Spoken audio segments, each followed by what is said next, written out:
Before we begin today's story, we want to take a moment to thank the 7 incredible people who have supported Pause and Whispers with a donation. You have touched our hearts deeply, and because of you, these stories keep going. If you are also able to help with a donation, the link is in the first pinned comment below. The scratching started on a Monday, which meant no one was paying close enough attention to notice until Wednesday. This was not negligence.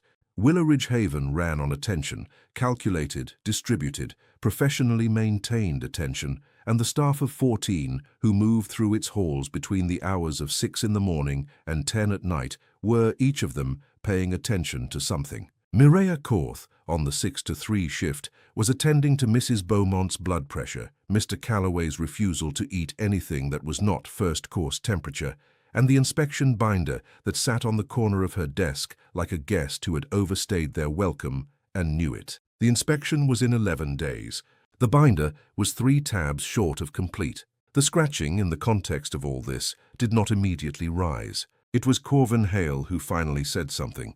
He was the maintenance coordinator, a large, quiet man in his 50s who wore the same canvas work vest every day, regardless of season, and who had, over the 14 years he had worked at Willow Ridge, developed a relationship with the building itself that bordered on intuitive. He knew which radiator pipe knocked twice before it settled.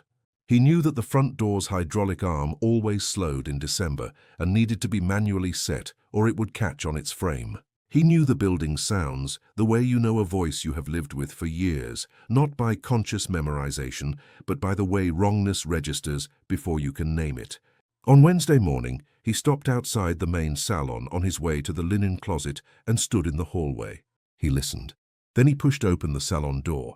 Phalen was at the north wall. He was a grey cat, the color of weathered wood, with fur that grew in slightly uneven patches along his flanks, one ear that folded forward at the tip as though it had been pressed there by a gentle thumb and stayed. He had lived at Willow Ridge Haven for 2 years, arriving as what the intake paperwork delicately called a companion animal placement after his previous owner, a former resident, had passed. Nobody had arranged for him to leave when that happened. He had simply stayed, which was the kind of solution that institutions arrive at by not arriving at anything, by letting enough time pass that the absence of a decision becomes the decision. Phalen was, on most days, a presence, not an intrusion. He moved through the halls on a private schedule, appeared in laps at irregular intervals, and slept in a rotation of locations that seemed governed by some internal logic no one had decoded. He did not meow for food or demand doors be opened. He simply appeared where he appeared and was not where he was not, and the residents had long since stopped commenting on it as anything unusual. But on this Wednesday, he was not making his rounds. He was pressed against the north wall of the main salon, in the corner where the old paneling met the baseboard, one paw extended and dragging slowly down the painted wood. Not frantic, not urgent in any visible way. The sound was dry and rhythmic, the scrape of nail across surface, a pause, another scrape. He did it the way you might run your finger along a map when you are searching for something you know is there but cannot yet find. Corvin stood in the doorway and watched him for a moment. "Hey," he said, "come on out of there." Phalen turned and looked at him. His eyes, a clear, pale green, the color of shallow river water in summer, held for 2 seconds. Then he turned back to the wall and scratched again. Corvin called his name twice more. Phalen ignored this with the completeness of a creature that has decided the call does not apply to it. Eventually, Corvin went to get the linen order and forgot about it. By Friday, he had not forgotten about it. By Friday, 3 other staff members had mentioned the cat at the north wall. Dorinda, the morning aide, had redirected him twice. Jana, who ran the afternoon activities, had picked him up and placed him in the far corner of the room, near the television, where he had sat for approximately 40 seconds before walking back. The scratching had changed slightly in quality. There were pauses now where there had not been pauses before, brief intervals in which Phalen pressed his ear against the wall rather than his paw, as though he were doing something different, as though he were listening. Nobody quite knew what to do with this. He was not destroying anything. The paint was not significantly damaged. He was a cat, and cats scratched things. It was noted and discussed and set aside in favor of the 11 other things that needed addressing before the inspection. This was when Eldra Voss first began to watch. Marby. Eldra had come to Willowridge Haven 14 months ago, when her daughter, who lived in Concord, had determined that the house in Rutland was no longer a safe situation and had arrived one weekend with a measured, gentle efficiency that had reminded Eldra unfavorably of someone returning a library book on behalf of an owner who had not finished it. She had been a kindergarten teacher for 31 years. This was not something she mentioned anymore.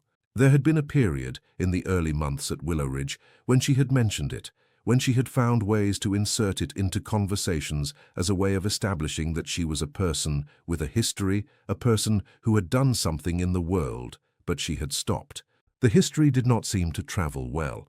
It arrived at conversations as a fact, but not as a presence, the way photographs of places you have never visited remain photographs. She was 73 years old, and she sat most days in the chair by the east window of the main salon. It was a good chair, upholstered in a faded sage green that was ugly but firm, with arms that were the right height for a woman of her frame. She had not chosen it intentionally. She had simply sat in it the first week, and then sat in it again, and then it had become hers in the way that things become yours in communal spaces, by repetition, by default, by the unspoken agreement of everyone else to let it be so. Next to the chair, pushed against the wall, there was an old armchair that no one sat in. It was larger, upholstered in a different fabric, a heavy, midnight blue wool with a faded plaid pattern that had mostly gone to grey, and had a quality of presence that was hard to account for.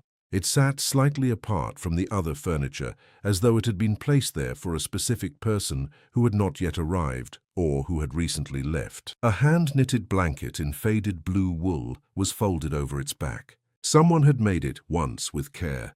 The stitches were uneven in a way that meant it had been done slowly, by someone learning or by someone old, each one placed with deliberate attention. Eldra had noticed the chair and the blanket on her first day. She had not asked about them. She did not ask about things that had the quality of belonging to someone. But she watched Phalen. She watched him the way she had spent 31 years watching children, not looking at them directly, which made them perform, but at an angle, from a distance where the true behavior lived. And what she noticed, on a Thursday, the 5th day of the scratching, the day before Mireia would finally begin to take it seriously, was this.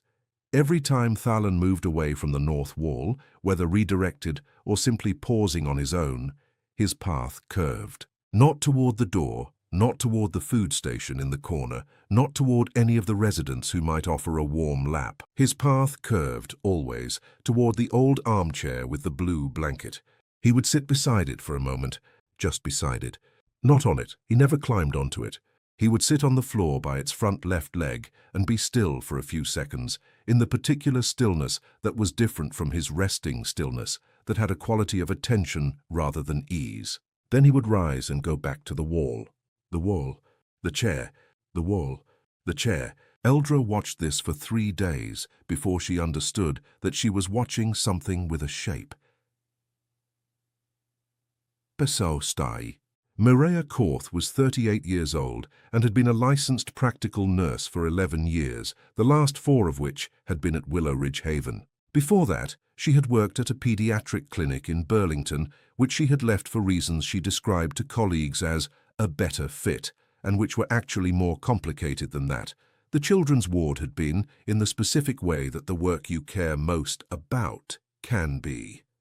A place that required more of her than she had been giving back to herself, and she had not known how to say this out loud, so she had said it with a job change instead. She was good at her work. She was precise and warm, which was the combination the work required, and which was harder to maintain than it looked. She remembered preferences without writing them down. She noticed deterioration before it became clinical. She moved through the halls at Willowridge with the particular ease of someone who has made peace with an environment, who has found, inside a place that is not their own, the small territories of competence and purpose that make a space livable. She had not made peace with the inspection binder. She had not made peace with Darrow Links either, though this was a more complicated situation and not one she examined during work hours. Darrow was the facility manager, 44, efficient, fundamentally decent, and possessed of the specific flaw of people who run things well. He managed risk before he managed people. He was not unkind. He was careful in ways that sometimes landed as cold, and he had a habit, under pressure, of converting every ambiguous situation into a policy question before it had fully declared itself as something else. The inspection had sharpened this tendency in him. For the past 3 weeks, he had been moving through Willow Ridge with a clipboard and the particular energy of a man trying to make a living system perform like a diagram. The cat was not in the diagram. He had raised the subject on Thursday, the 5th day of the scratching, in the brief morning meeting that served as the day's orientation. He had not raised it angrily. He had raised it the way he raised everything, as a variable that needed to be resolved before it became a problem. "The wall situation," he said. "It needs to stop before Tuesday. I don't want an inspector walking through that room and watching a cat claw the paneling." Mireia had said she would address it. She had redirected Phalen twice that morning. He had returned both times within 6 minutes.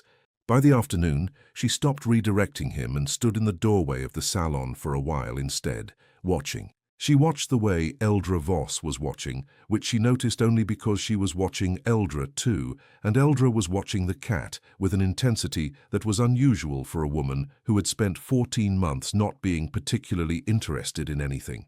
Mireia took a step into the room. "You've been watching him," she said.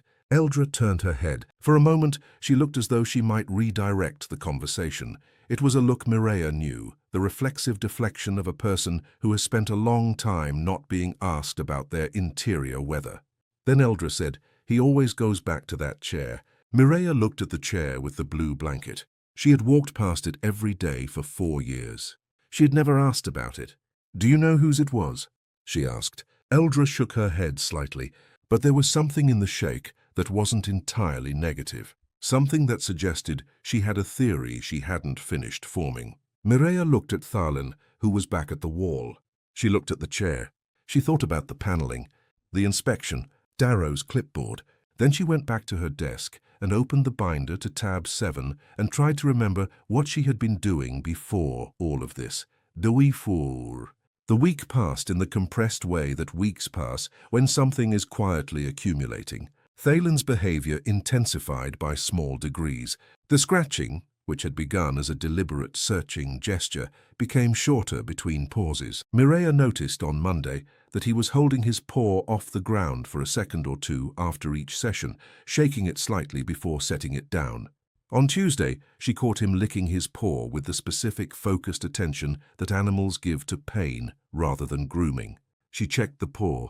The pad was not broken, but it was reddened along the inner edge, the friction of repeated contact against a hard surface, not injury, but the beginning of soreness. She applied a small amount of ointment, and he sat still for it with a patience that was somehow worse than resistance would have been. "You have to stop," she told him. He looked at her. He went back to the wall that evening. By Wednesday, 9 days after Corvin had first heard the scratching, Phalen was spending less time there. Not because he had decided to stop, but because the sessions were shorter, interrupted by the pain in his paw, followed by retreats to the window seat across the room where he would lie with his paws tucked under and look at the snow coming down outside. The snow had been coming for 3 days, steady and indifferent, building the particular silence of a Vermont December that has made up its mind. When he lay by the window, he did not look at anyone. He did not go to laps. He ate without appetite, the mechanical relationship with food of an animal attending to something else entirely. It was the first time Mireia had seen him look tired. This bothered her in a way she didn't immediately have words for. She had spent 4 years at Willow Ridge watching people grow tired. She knew the specific vocabulary of it, but Phalen's fatigue was different because it was purposeful. It was the tiredness of something that had been trying, specifically and repeatedly, and had not yet found the thing it was trying to find. On Thursday, he stopped going to the wall.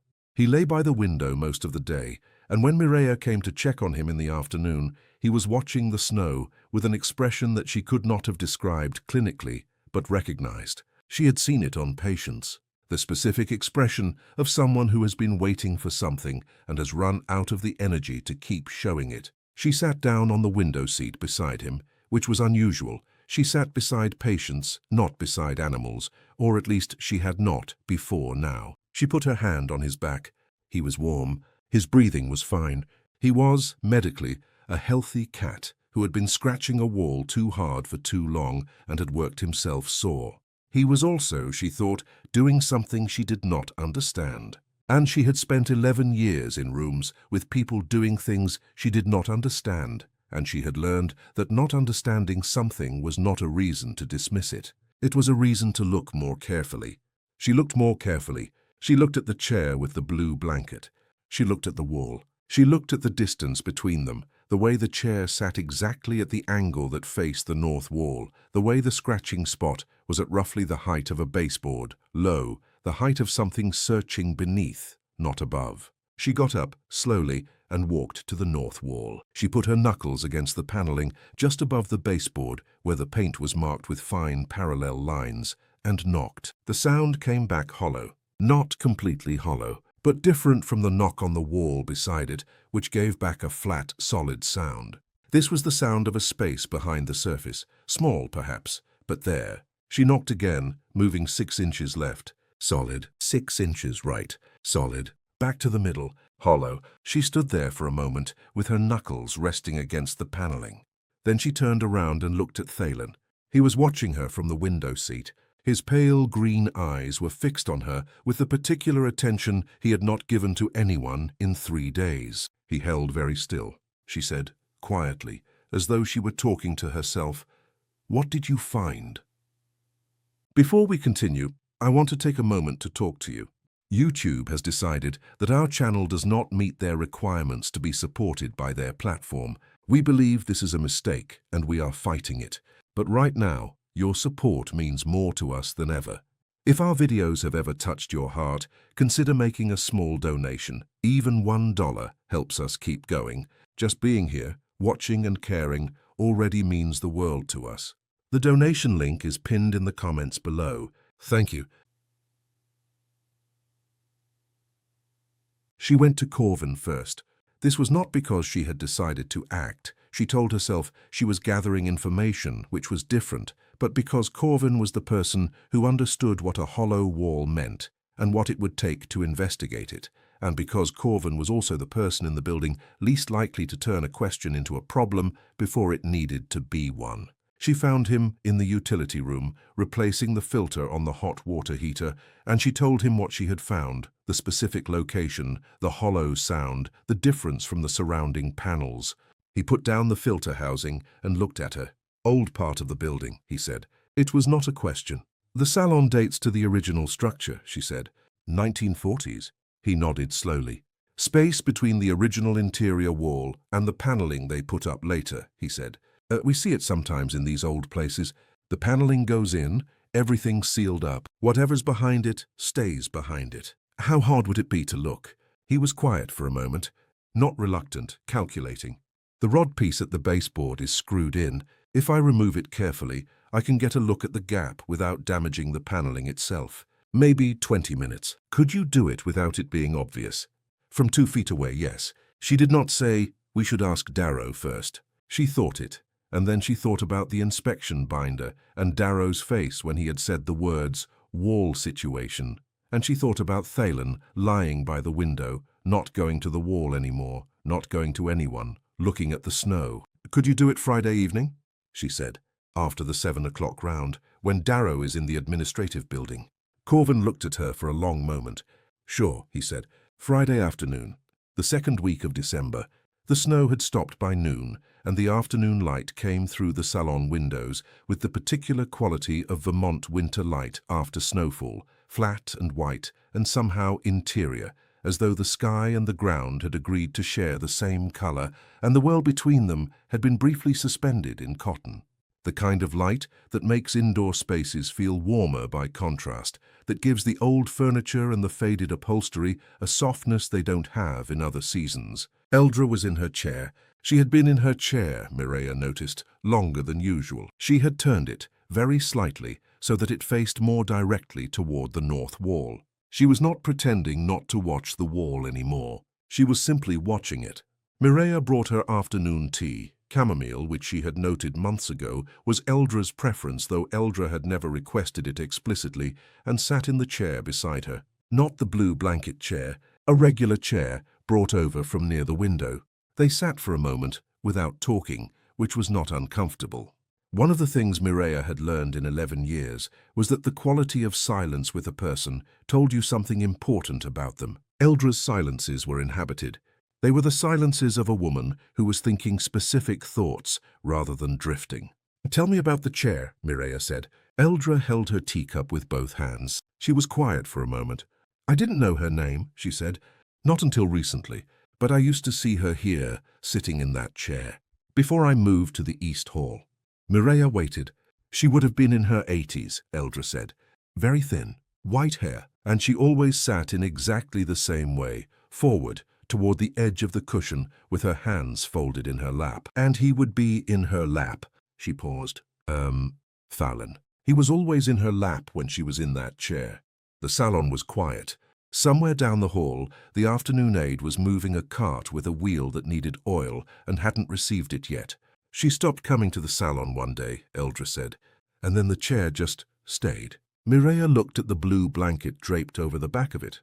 She thought about the woman who had knit that blanket, stitch by uneven stitch, and she thought about what Phalen had been doing at the north wall for 14 days, and she thought about the hollow sound under her knuckles. "Her name was Lyris Halvan," Mireia said. She had looked it up the day before in the resident archives. A name and a record and a photograph. Eldra turned her head slowly. Her expression was complicated in a way that Mireia recognized. It was the expression of someone receiving information they already suspected but had been protecting themselves from confirming. "She passed 8 months ago," Mireia said. Eldra looked at the chair. "That's his chair too," she said after a moment. "Isn't it?" It was not quite a question. Mireia didn't answer. She looked at Phalen, who had moved, during their conversation, from the window seat to the floor below the chair. He was lying with his chin on his front paws, his green eyes open and attentive, looking at nothing in particular, or looking at something only he could see. That evening, the power went out at 7:40. It was not a dramatic outage, no crack of thunder, no visible cause. The lights in the main salon simply dimmed once, twice, and then the room was dark, except for the emergency lights in the hallway, which gave everything a faint, amber-adjacent glow. The television went silent. The heating system dropped to its battery backup, which would maintain temperature, but not the familiar low hum. The silence was total. In most circumstances, a power outage at Willow Ridge was managed with practiced efficiency. Flashlights were in the third drawer of the station desk. The backup generator would engage for medical equipment in 3 minutes. The residents were oriented, and the staff maintained calm. Mireia moved through this without thinking, distributing the flashlights, checking on the 4 residents who had medical equipment attached, finding blankets for the 3 who were in the salon and had shifted toward each other the way people shift in the dark, toward warmth and presence. But after the immediate needs were met, she paused in the doorway of the salon. Corvin was not there yet. He would arrive at 7:15, which had now come and gone, and the outage would complicate things. You could not work on a baseboard in the dark. She had told herself this Friday was about information, that it was not a decision, not an action, just a look. The amber emergency light reached into the salon and did something to it, made it both smaller and larger, the way dim light concentrates the visible world. Phalen was at the wall. He had risen at some point during the outage and crossed the room, and now he stood with his ear pressed against the paneling just above the baseboard, not scratching because his paw still hurt and because perhaps it was not the scratching that mattered, just pressing the side of his face against the old wood. His eyes were half closed. He was not performing anything. He was simply there, in the dark, his small body warm against the old wall. The sound came when the building settled. A pop of timber contracting in the cold. The building was always doing this at night, the old bones adjusting, and in the settling silence after it, if you were standing in the right place and listening with the specific attention of someone who had been thinking about hollow spaces for a week. There was a sound below the sound, a faint, dull resonance that was different from the walls around it. Oko, she thought. The Portuguese word came before the English one. Hollow. She stood very still. Corvin appeared behind her in the doorway. He had come in through the back, navigating by flashlight. "Power's going to be out an hour," he said quietly. "Transformer on the county line. Did you bring your tools?" He patted the canvas vest. She gestured toward the wall. They worked without talking, by the light of Corvin's flashlight held at an angle. He removed the baseboard section in 4 screws, working slowly, the screwdriver muffled in a cloth to reduce the sound. The section came free, with the soft, definite release of something that had been sealed for a long time. Behind it, a gap, perhaps 6 inches wide, perhaps 8, between the original plaster wall and the paneling that had been installed over it. Old construction, old gap, old accumulated dark. Corvin directed the flashlight into the space.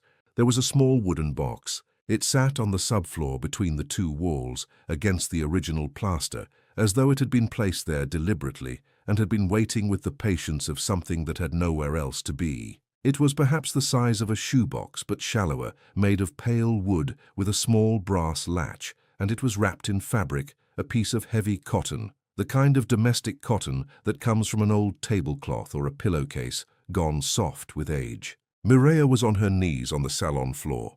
She looked at the box for a long moment. Then she put her hand in and brought it out. It was lighter than it looked. She set it on the floor between her and Corvin and unfastened the small brass latch. Inside, letters, a stack of them tied with a narrow cotton ribbon. Photographs, loose among the letters, black and white, with the specific quality of photographs from another era, the contrast heightened, the faces very still in the way of people who had been asked to hold. Beneath the photographs at the bottom of the box, a small object wrapped in tissue paper, which Mireia unwrapped with the careful hands she used when handling anything fragile. A collar, small, made of soft, dark red leather, and on the flat metal tag, the name embroidered with fine thread in a hand that matched the handwriting on the letters, Phalen. She sat back on her heels. Corvin said nothing. He was looking at the collar. The flashlight between them threw long shadows across the salon floor. She opened the first letter. The handwriting was the same as on the collar's tag, small and deliberate, the letters shaped with care, the kind of handwriting that took time and was not apologizing for it.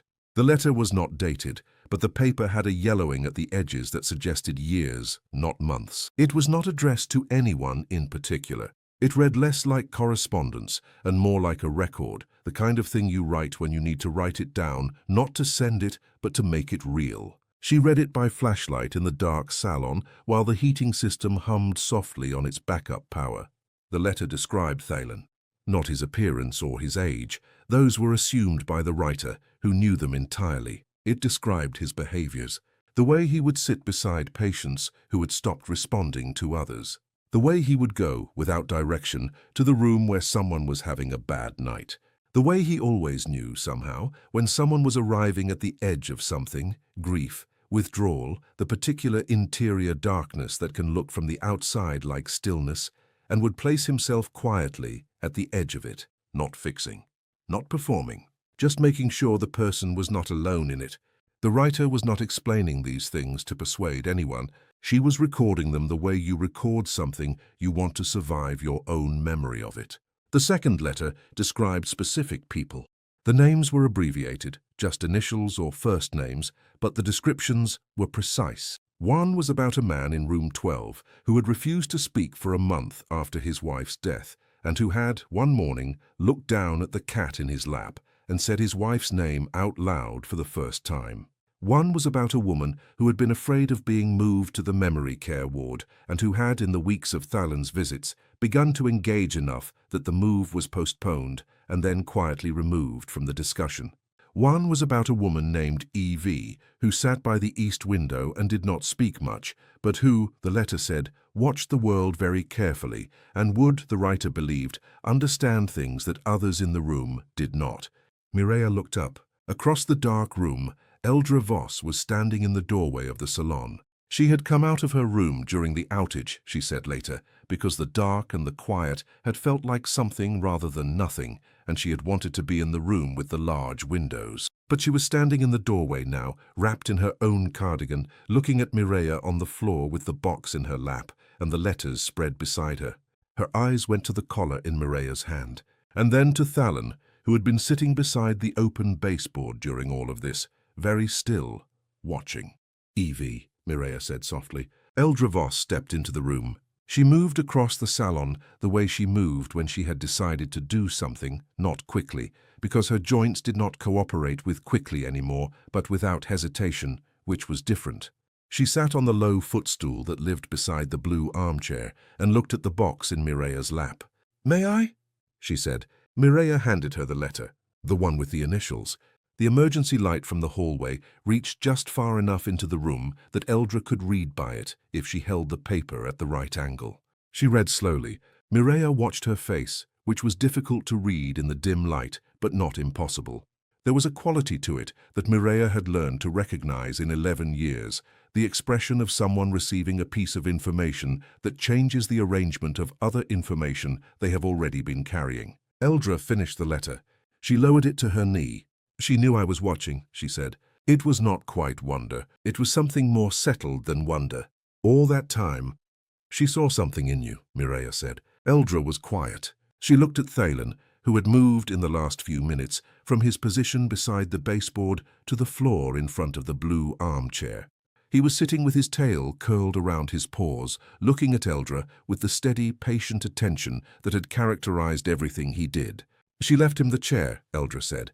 Mireya looked at the armchair, at the blue blanket over its back. She thought about the letters, the photographs, the collar with the embroidered name, all sealed carefully in that wooden box, wrapped in old cotton, placed behind the wall as though the wall were a safe and the contents were meant to be kept until someone was ready for them. She thought about what it meant to trust a wall with something, to believe that the right moment would find it. Did she put the box there herself? She said aloud, more to herself than to Eldra. "Must have," Corvin said from behind them. He had been replacing the baseboard section, working quietly, and had finished. He set his screwdriver in the vest pocket and looked at the gap that was now closed. It was below the baseboard level. She would have had to be on her knees. She was thorough. Thorough, Mireya thought. The word for a person who knows they are leaving something behind and wants to leave it right. Workuki. She spent a long time that night at the kitchen table in her apartment in Burlington, 3 miles from Willow Ridge, with the letters spread in front of her. She had brought them home. This was not policy, it was not procedure, and she was aware of exactly how far outside procedure she was operating, which was further than she had operated in 4 years of careful, excellent, policy-adjacent work. She read every letter. There were 11 of them. They spanned what appeared to be the last 2 years of Lyris Halvan's time at Willow Ridge, though they were not dated with specificity, just late autumn, the week after the first snow, sometime in March. Each one was a record of something Phalen had done. Not catalogue entries, something more like testimony, the careful notation of a witness who knew she might not have much time left to be a witness. He had, over the years, positioned himself consistently with people who were withdrawing. Not people in acute distress, not the ones who were visibly struggling, crying, requiring staff intervention, the ones who were going quiet, the ones who were, slowly and without announcement, disappearing into themselves. He would find them and he would not perform for them. He would simply be near them, with the specific quality of nearness that does not demand response, that is simply a warmth, a weight, a proof of presence in the same space. He had never been trained to do this. No one had directed him toward these people.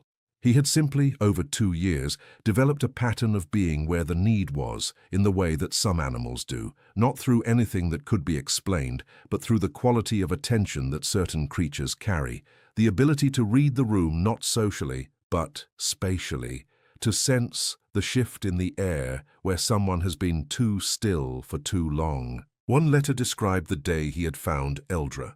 It had been in the first week of her arrival, Lyris wrote. She herself had been confined to her chair by then and could not go to the new resident to welcome her. But she had watched Phalen leave the salon and not return, and later that evening he had come back and settled in her lap, and she had known by the settled quality of him, the particular relaxation of an animal that has done something, that he had been wherever he needed to be. She had looked across the salon at the woman in the sage-green chair by the east window. She had watched the new resident watch the world. She had written, "Evie sees what I see. She will know how to look after him when I cannot." Mireia set the letter down. She sat at the kitchen table for a long moment, with her hands flat on the surface. She thought about 11 months of walking past the blue armchair with its blanket, past Eldra in the sage-green chair beside it, past Phalen making his rounds.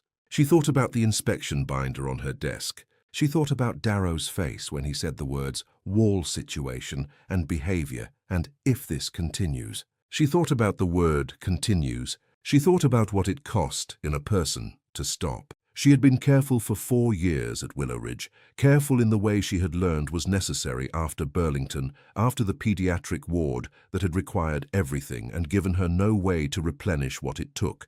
She had rationed. She had maintained. She had done her work very well, and she had kept, around the work, the precise and professionally adequate distance that allowed her to keep doing it. She looked at the letters on the kitchen table. She thought about Phalen at the wall, day after day, paw held off the ground, pressing his ear to the wood, going back. She thought about what it means to notice someone, to really notice them, not as a medical matter, not as a resident file, but as a person who is, specifically and individually, there. She picked up her phone and set it back down. She picked it up again and texted Corvin, "We need to talk to Darrow tomorrow." His response came back in under a minute. "Yep." She went to bed. She did not sleep for a while. Saturday morning was the kind of Vermont December morning that does not apologize for itself, clear and brutal. The cold settled in at 14 degrees, the sky a flat white that was somehow brighter than blue sky because the snow caught and amplified every grey particle of light and threw it back doubled. Mireia arrived at Willow Ridge at 5:50, 10 minutes early, and found Corvin already there, standing in the hallway outside Darrow's office with his canvas vest and his patient expression. "He's in at 6, Corvin said.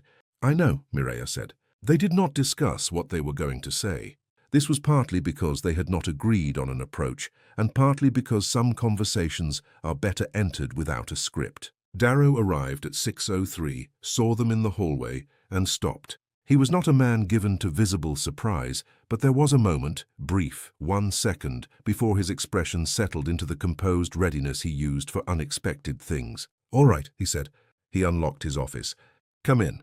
The office was small and very organized, the kind of organization that is not decorative but functional, everything where it could be found, nothing where it might clutter the thinking. Mireia had always respected this about Darrow's office, even when she found the man himself difficult to navigate. She set the wooden box on his desk. He looked at it, then at her. She told him everything. She told him about the hollow sound, about Corvin's assessment, about the decision to open the baseboard on Friday evening during the outage. She did not soften the sequence of events or reorder it to make it look more like policy. She told him what had happened and why. In the order it happened. He listened without interrupting. This was also something she respected about him. When she finished, he was quiet for a moment. "You opened a structural component of the building without authorization," he said, "during an off-hours event." "Yes," she said, "and removed items from within the structure." "Yes." He looked at the box. "What's in it?" She opened it. She showed him the letters, the photographs, the collar. She placed the photograph of Lyris on his desk. A black and white print, clearly personal, Lyris in the salon chair with Phalen in her lap, the blue blanket visible at the edge of the frame. Darrow looked at the photograph for a long time. Then he looked at the letters. "These are residents' personal records," he said. "There will be questions about provenance, about what we're obligated to do with them." "I know," Mireia said. "The inspection is in 10 days. I know that too." He picked up the photograph. He studied it. Mireia watched him with the attention she had developed for reading people in institutional settings, the ability to see through the management posture to whatever was happening underneath it. There was, underneath it, a man looking at a photograph of an old woman and a grey cat in a chair that was still in his salon, and being affected by it in a way he had not prepared for this morning. "She was here for 11 years, Mireia said quietly, and she spent the last 2 of them keeping a record of what Phalen does, because she wanted someone to understand it." She paused. She wanted someone to make sure he could keep doing it. Darrow set the photograph down. He was quiet for long enough that Mireia began to prepare herself for the answer that would require a different conversation. Then he said, "What do you want to do with the letters?" The idea was Eldra's. Mireia had not expected this, had not frankly expected Eldra to be part of the conversation at all, had imagined that the letters would be managed by staff and the residents would be told afterward, carefully, in the way that institutional information is always managed. Filtered, timed, delivered with the specific gentleness that can sometimes feel like being handled. But Eldra had been at breakfast when Mireia came in that morning, and she had watched Mireia's face when she came through the salon, and she had simply said from her chair, "What did he say?" And Mireia had sat down and told her. And Eldra had listened with her hands around her coffee cup and her eyes very steady. And at the end of it, she had said, "The letters should be read aloud." Mireia looked at her. "In the salon," Eldra said. "Not just to the staff, to everyone who's here." "Eldra." "She wrote them to be understood," Eldra said. "Not filed." There was a quality to her voice that had not been there before, not louder, not sharper, but more present, as though something that had been operating at reduced volume had been turned, carefully, up. She wrote them so that people would know what he does and why it matters. And the people who most need to know that are the ones who live here. Mireia thought about this. She thought about the residents of Willow Ridge Haven, who had, to varying degrees, become invisible, to their families, to the world outside, sometimes to themselves. She thought about what it meant to be told, "Someone noticed you. Someone noticed you well enough to write it down. Someone thought the fact of your noticing was worth preserving." "I'll talk to Darrow," she said. "I already did," Eldra said. Mireia stared at her. "He was in the hall at 6:50, Eldra said, without expression. "I have been watching the comings and goings of this building for 14 months. I know when the manager is in the hallway." There was, somewhere inside Mireia, a laugh that was not quite a laugh, something warm and involuntary that she was not entirely in control of. She pressed it down into a smile which was undignified enough in a professional context. "What did he say?" she asked. "He said he would think about it," Eldra said. "Which is what he says when he's already decided yes, but hasn't had time to make it look like a decision." Mireia looked at this woman, who had sat in the same chair for 14 months, who had been described by Lyris Halvan as seeing what Lyris saw, who had watched Phalen go back to the wall day after day with the patient attention of someone who understood that some things take as long as they take, and felt something rearrange itself in her chest. "You've been here the whole time," she said. "Yes," Eldra said simply. "So has he." The reading happened on Tuesday. Darrow had arranged the chairs himself, Mireia had offered, and he had said he would do it, and she had understood, from the way he said it, that he needed to do something physical in relation to this, and that arranging chairs was the thing available. He moved them into a loose semicircle in front of the north wall, and he placed the blue armchair, Lyris's chair, Phalen's chair, at the center of the arrangement, and he put the wooden box on the small side table beside it, open. 11 residents came. This was most of Willow Ridge's current population, minus 2 who were not mobile enough, and 1 who had a standing appointment with the physical therapist that they had specifically declined to reschedule. Mireia had expected fewer. She had braced for the particular difficulty of asking tired people to be present for something emotionally complex, the way that tiredness can make the emotional feel like too much, the way that people who have lost a great deal sometimes find it easier to be absent from things that might cost them feeling. But 11 came, and they brought their coffee cups and their blankets and their various ways of sitting, and they settled into the semicircle, and the salon was fuller than Mireia had seen it. She read the letters. She read them in the order they had been written, or what she had estimated was the order based on the seasonal references, and she read them without editorial addition, without explanation between them. Just the words Lyris Halvan had written in the voice of a woman who had spent 2 years paying careful, specific attention to the world around her and had not wanted to take that attention with her when she left. The room was very still. Outside, the December light came through the tall windows and lay across the floor in long rectangles, and the old building settled around them with its familiar sounds, and Phalen moved. He had been on the floor near the baseboard when the reading began. He moved during the second letter, rose, walked across the room in his unhurried way, and stepped up onto the blue armchair. Not onto the blanket, not settled in with the proprietary ease of an animal claiming territory, but sitting upright in the seat of it, in the way that a cat sits when it is attending to something, weight forward, alert. He stayed there for the rest of the reading. Several of the residents were crying quietly by the fourth letter, not the dramatic grief of acute loss, but the quieter kind, the kind that comes when something is named that you have been carrying unnamed for a long time. One man, Mr. Calloway of the first course temperature requirements, was not crying, but had his eyes closed, and his hands were folded in his lap in a way that made him look, for a moment, decades younger. When Mireia finished the last letter, she sat with it in her hands. The room held the silence. Then Darrow, from his position at the back of the room, he had stood through the reading near the door, in the particular way of a person who has not yet decided how much of the room they are allowed to be part of, said, quietly, "She named almost all of us." No one said anything for a moment. Then one of the women, a resident named Frances, who had not spoken in group settings in 3 weeks, said, "She saw us."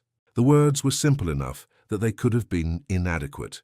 They were not inadequate. That afternoon, Darrow called Mireia into his office. He had the inspection binder open on his desk. She braced for the policy conversation, the documentation conversation, the conversation about structural integrity and unauthorized modifications and items removed from a building without a chain of custody form. "The inspection is Thursday," he said. "Yes." He closed the binder. "I'd like to write a new section," he said, "for the programming documentation." He was choosing his words with the careful specificity of someone drafting something in real time. "A companion animal integration protocol with documentation of purpose and resident impact." He paused. "We'll need a formal record of Lyris's letters and a log of Phalen's activities." Mireia looked at him. "Mireia," he said, and his voice had a quality she had not heard in it before or had not let herself hear. "I grew up watching my grandmother disappear. Not physically, just go quiet. The way some people do, and nobody knew what to do about it, and she kept going quieter, and one day she was just gone. But she was still there." He stopped. "I don't want to run a building like that." The office was very still. "Okay," Mireia said. "So," he straightened the binder, "let's write the protocol." The Bazar de Inverno, the word came from a volunteer's sign, hand-lettered in both English and Portuguese in the window of the community centre on Mill Street, happened on the Saturday before Christmas, in the basement of the First Congregational Church, 3 miles from Willow Ridge. It was a small affair, as it was every year. Folding tables, paper chains, the smell of cider and pine boughs, the specific warmth of a church basement in December that is part furnace heat and part accumulated human presence. Mireia had not planned to read the letters there. She had brought copies. Darrow had suggested it, carefully, after the select woman who served on Willow Ridge's community board had called to mention she'd heard something about a discovery at the home. Could they bring anything to the bazaar? And she had imagined perhaps leaving them on a table with a note. But Eldra had come. This was also not something Mireia had fully planned for. Eldra had said Thursday morning that she would like to attend. Mireia had arranged the transport, the wheelchair, the necessary logistics, and had not quite understood until Eldra was actually in the church basement, holding a copy of one of the letters that Eldra intended to read. She stood at the end of one of the folding tables. She did not need the wheelchair for standing, only for distance, and she read the letter about EV. The room was not quiet at first. These things take a moment. But the quality of Eldra's reading, steady, unhurried, not performing the emotion but simply carrying it, the way a good teacher carries material, brought the room down to attention in the space of a paragraph. She read the part that said, "She will know how to look after him when I cannot." She looked up from the letter. "I didn't know that was written about me," she said, "until last week." She looked out at the room, at the people holding their cider cups and their paper plates of cookies, at the faces turned toward her. "I've been sitting beside that chair for 14 months. I thought I was just sitting beside a chair." She folded the letter. "I was looking after him," she said. "I was looking after him the whole time, and I didn't know it. And he was doing the same for me." The room was completely still. Outside, the December cold pressed against the basement windows, and somewhere above them in the church, someone was rehearsing a carol on the old upright piano, the notes coming down through the floor in faint, warm intervals. The days after the bazaar had a quality that was difficult to describe clinically and easy to feel. Something had shifted in the air of Willowridge, not dramatically, not with announcement, but in the way that rooms shift when the light changes or a window is opened, in the way that shared spaces take on the mood of what happened in them and carry it forward into the ordinary hours. The chairs in the salon had been rearranged. Not by any directive. Someone had simply begun one morning to move them, and others had helped, and the semicircle from the Tuesday reading had been loosely maintained, not as a formal arrangement, but as a preference, as a way the room wanted to be now. The blue armchair remained at the center. People who had not spoken to each other were speaking. Not in dramatic tear-filled reconciliations, nothing like that. In the small incremental ways that connection actually happens in institutional settings, which is not through grand gesture, but through the accumulation of small ones. Francis, who had not spoken in group settings, had begun to ask Mr. Calloway about the temperature of his soup. He had begun to answer. It was, by any outside measure, a very small thing. By the measure of a room where two people had been sitting 6 feet apart for months without making contact, it was not small at all. Mireia noticed. She noticed the way she had been trained to notice, clinically, carefully, with the professional distance that allowed her to see clearly. But she also noticed in the other way, the way she had been rationing for 4 years, with the part of herself that was not a nurse, but simply a person in a room with other people, affected by what they were doing, present in it. She let herself notice both ways. This was not a decision she made dramatically. It was simply a thing she allowed, the way you allow a window to stay open after deciding to open it. Darrow's decision came on a Thursday. He gathered the morning meeting and told the staff that the Companion Animal Integration Protocol had been formally added to Willowridge's programming documentation and had been presented to the inspection team as part of the facility's therapeutic programming. The inspection had concluded the day before. There had been questions about the protocol, positive questions, the kind that are actually statements with a rising inflection, and one of the inspectors, a woman who had been doing this for 20 years, had said before she left that it was the first time she'd seen this kind of program documented with actual resident impact records. He said all of this with the measured delivery he used for announcements. Then he said, "The program continues. Phalen stays." He said it to the room, to the staff, to the practical and logistical record of the meeting. But his eyes went, for just a moment, to Mireia. She nodded once. "CTA, before we continue, I want to take a moment to talk to you. These stories exist because of this community, because of you. And right now, YouTube has denied our monetization, which means the only thing keeping Paws and Whiskers alive is the love you have for these stories. If our videos have ever made you feel something, if they've brought you comfort, joy, or just a moment of peace, consider making a small donation. Even the minimum makes a huge difference to us. The link is pinned in the comments below. Thank you for being here. End CTA. That evening, a Thursday in mid-December, the kind of evening that arrives early and stays long, the dark coming down by 4 o'clock and the windows of Willowridge holding their warm light against it, Mireia stayed past her shift. She had paperwork. This was true, but the paperwork was not the reason she stayed, and she was no longer the kind of person who told herself it was. She sat at the desk in the station and wrote the first formal entry in Phalen's protocol log. She wrote it carefully, in the language of documentation, observable behaviors, resident responses, temporal patterns, and she was precise with it because precision was how she showed respect for things that mattered. But at the end, in the section marked Notes, she wrote one sentence that was not in the clinical register. He went back to the wall every day for 14 days because he did not want anyone to forget what Lyris knew. She capped her pen. Through the doorway of the salon, she could see the room. The chairs in their new arrangement, the tall windows, the December dark pressing against them from outside, the warm light inside holding. Phalen was in the blue armchair. He had been in it most of the evening, not restless, not watching the north wall, not pressing his ear to any surface. Just sitting in the chair the way he sat when he was at rest, weight settled, tail curved around his paws, the fold of his left ear catching the light from the hall. Eldra came in at 8:15, slowly, with her cardigan and her unhurried way of moving. She sat in the sage-green chair beside the blue one, her chair, the one that had become hers by repetition and default, and the unspoken agreement of everyone to let it be so. She reached over and placed the small collar, the one with the embroidered name, on the arm of the blue chair, beside Phalen's front paws. She did not try to put it on him.